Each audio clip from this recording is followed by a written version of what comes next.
Hey, I'm Liv, also known as Lavi, and I'm here to teach you about Conjuring. I am just going to start off by giving the basics, and then I will work my way up to some more advanced concepts. So I think the most important thing to remember if you're interested in Conjuring is that it is a magical performance. And I mean that in the sense of, like, you are a magician performing for a bunch of children. Showmanship and musicality are key, and you really have to believe the magic, if that makes sense. When you're tossing these lights around, you need to react and move in a manner as if they really are being moved around magically. And when you can learn to time those moves at the right moment in the music, it can really add an impact. So rather than just passing lights around aimlessly, you're waiting for the big moments in the music to really let loose. Just like the music would swell in a magician's show right before the big moment. Now, it's also like a magician show in the aspect that tricks can lose effect when repeated, even more so than regular gloving moves, because when something appears for the first time, it feels so magical, but when it appears for like the 10th time, the magician pulls the rabbit out of the hat over and over again, it starts to lose its effect. So you have to keep that in mind when you're giving your conjure shows, and really try and keep the variety up as you move throughout the show. Just doing the same thing over and over will eventually lose the magic. Okay, now we're going to talk about setup. So most gloves have something called conjure mode, which is a setting that you can put your lights into, so rather than clicking to the next mode, they just turn on and off when you hit the button. So right now I have my gloves in conjure mode, and my screen's a little bright, but you can see when I click it, it turns on and off rather than moving to the next color set. And if you have any questions about how to set up your specific glove set in conjure mode, just reach out to me and I can help you out. There's a lot of different ways to conjure in, like, wearing your gloves. You'll notice that I keep my lights on the inside of my hand, and that is a personal preference. I have plenty of other friends who conjure with their lights on the top. I like to say that if you put your lights on the inside, it makes conjuring easy and everything else hard. But if you put your lights on the top, it makes everything else easier and conjuring hard. So you just have to think about which you really want to work on perfecting and which you want to come a little bit easier. I started off with my lights on the inside, so a lot of my techniques will build on that, but there are plenty of other people like Dips or Justin Yap who keep their lights on top and do a fabulous job. My personal advice, if you decide to put your lights on the inside, is to orient it so that the button is actually against your finger, instead of having the finger pad against your finger. And that might seem a little weird, but the idea is then no matter where your finger lands, the button is already on your finger. So then rather than having to aim for the button, you just have to aim for a solid surface to click against, because the button is already on your finger. I would also recommend, if you're going to get really into conjuring, to have color sets with contrast. The most common thing that people start with is just having different colored thumbs, so that way your thumbs stand out from the rest of your fingers, but I have personally moved on to concepts that utilize my whole hand, and it took me a while to realize that people were not really able to follow what I was doing because my fingers looked so similar. I'm going to lower the lights for the rest of the tutorial, but you'll see that my glove set here goes from pink to yellow to blue to yellow to pink. So when you start passing your light down the line, it is more obvious that something is happening rather than just having the same light repeated over and over again. That high contrast will help your viewer follow what you're trying to do. Okay, next, single light techniques. The first thing that somebody ever taught to me when I was learning to conjure was the concept of lighting a lantern. So when you click and turn the light on, that is your lantern, right? And your lantern is fixed in space. It's not moving. So imagine literally like you shoved a Minecraft lantern on the wall, and like this is where it's fixed and it can't move. Conjuring is a lot more about not moving than moving, which is weird. But if you're like waving your hands around the whole time, it's actually really hard to tell what's happening, so you have to move a lot slower than you think. So you light the lantern, and then you learn to move the lantern, right? So I'm fixing my hand, and then I'm using my other hand to move the light, right? So only one of my hands is actually moving at a time. After you learn to move the light, you can also learn to just spawn the light in different ways, right? So that was a square I just showed you. I'm tracing the edge of the square, right? Alternating which hand is moving. That's a good one to learn. But you can make a square a lot of different ways. I can also just simply teleport to the other side, right? And just click the light over there at the corners. And you can just jump around like that. And you can also spawn from your lantern and just have light just jump out endlessly. So the way this is done is I have both of my center light on, and this one in the back off. And then you pull the light out like this. And then when you're done moving the light where you want it to go, you click both again and have it jump back to the center. So that can lead to an effect like this, where, oh, this is my spawn point, and the lights are jumping away from that spawn point, right? So you can learn to mix up these things and sort of get even more creative. So I can start by like tracing a square around, and then I can move it to the center, and I can spawn some lights off of it. And then I can just have it jump around. I'm gonna want the light here. I want the light here. And you can learn to mix up these things and do a lot with single light. Okay, next, multi-light techniques.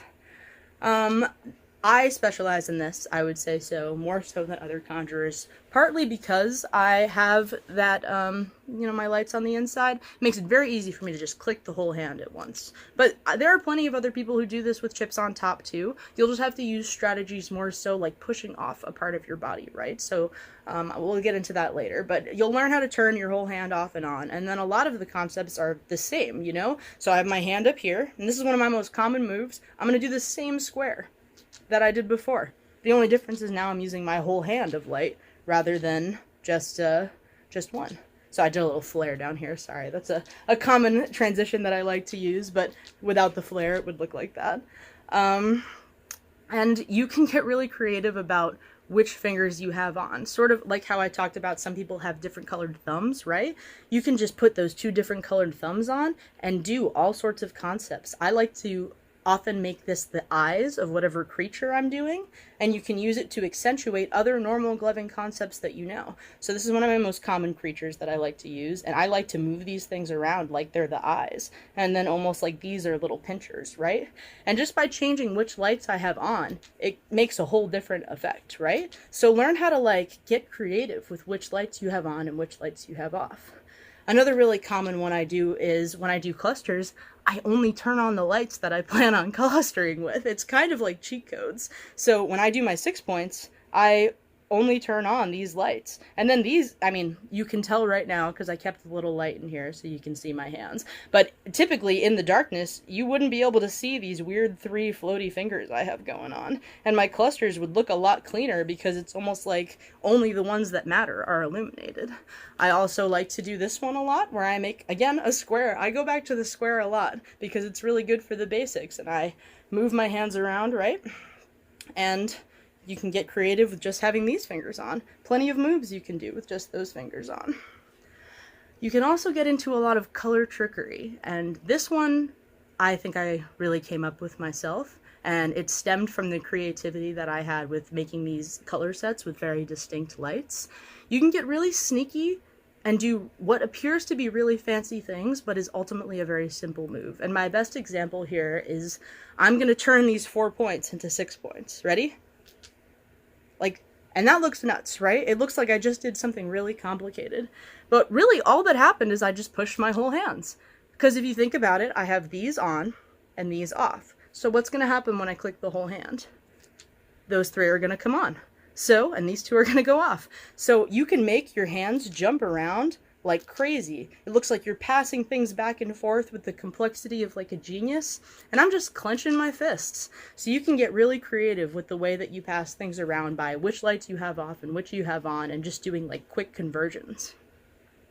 Okay, next, using space and body.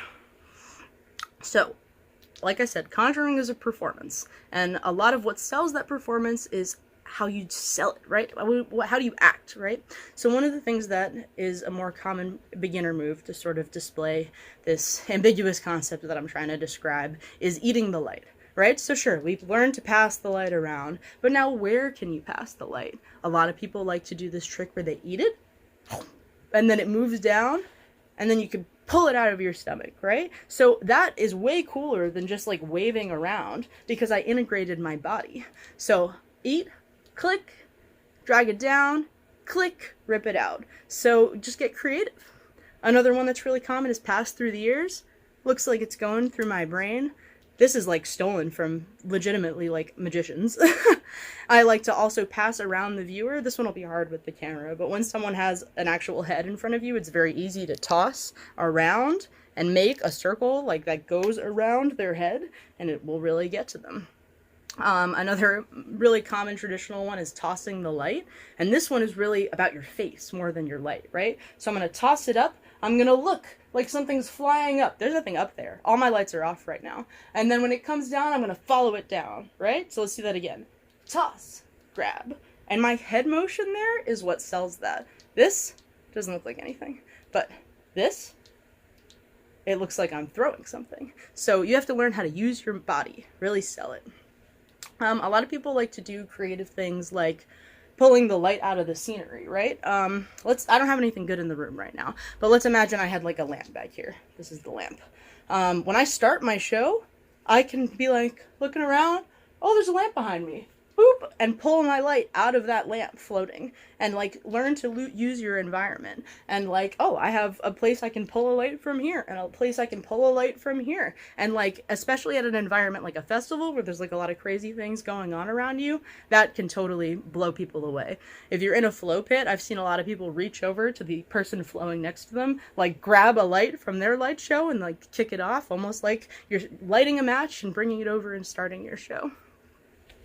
Another really common one I like to use for musicality is a brain and heart explosion is what I call them. So you can get really creative. You don't always have to click your light with your finger, right? You can learn to press on other parts of your body, especially if you have the button set up like I talked about earlier, and you just need to find a hard surface. So some of the more common ones I like to do is I like to put my hands on my head, because my skull is hard head, and push off, and I'll go like, oh no, what's going on? And then boom, the lights explode out of my head. And that was just as easy as pressing against my palm because I found a hard surface and then I just made contact and pushed.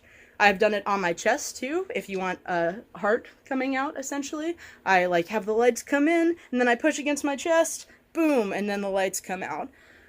So if you can learn to find these like landing points on your body where you can make contact, you can start to get really creative of like where you have the lights come off.